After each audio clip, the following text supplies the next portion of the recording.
உங்கள் வீட்டில் கை குழந்தை இருக்கா? அப்போ இந்த டிப்ஸ் உங்களுக்கு தான். இதை ட்ரை பண்ணி பாருங்கள். குழந்தைங்க, ஒரு சில குழந்தைங்க 3 மாதத்துலேருந்து 6 மாதத்துலேருந்து இல்லை 2 மாதத்துலேருந்து நைட்டில் ரொம்ப அழுவுங்க. காலையிலையும் சில குழந்தைங்க அழுவுங்க. அதை எப்படி தவிர்க்கலாம் நான் சொல்கிறேன். அதாவது நம்ம சாப்பிட்ற சாப்பாடு குழந்தைங்களுக்கு ஃபீட் பண்ணும்போது அவங்களுக்கு ஒத்துக்காமல் இருக்கும். ஸோ அப்போது அவங்களுக்கு வயிற்று வலி ஆகும். நம்மளுக்கு வயிற்று வலின்னு அது தெரியாது. ஸோ இதை ட்ரை பண்ணி பாருங்கள். அதாவது இது எல்லா நாட்டு மருந்து கடையிலையும் கிடைக்கும்.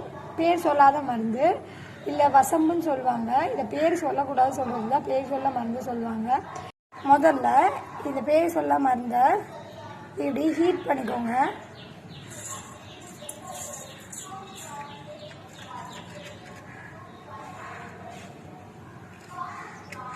நல்லா ஹீட் பண்ணிக்கோங்க. இப்படி நல்லா ஹீட் பண்ணப்பட்டு நீங்கள் பாப்பாவுக்கு ஃபீட் பண்ணுவீங்களா, கொஞ்சோண்டு பாலை அந்த சங்கில் பீச்சிக்கோங்க. பீச்சினப்பட்டு அப்படி பால் இல்லாதவங்க என்ன பண்ணலான்னா லைட்டாக ஆயில் அப்படி தொட்டு இப்படி இந்த சங்கில் தேய்ங்க. இப்போ பாருங்கள், காஜல் மாதிரி ஒரு கண்டென்ட் உருவாயிருக்கும்.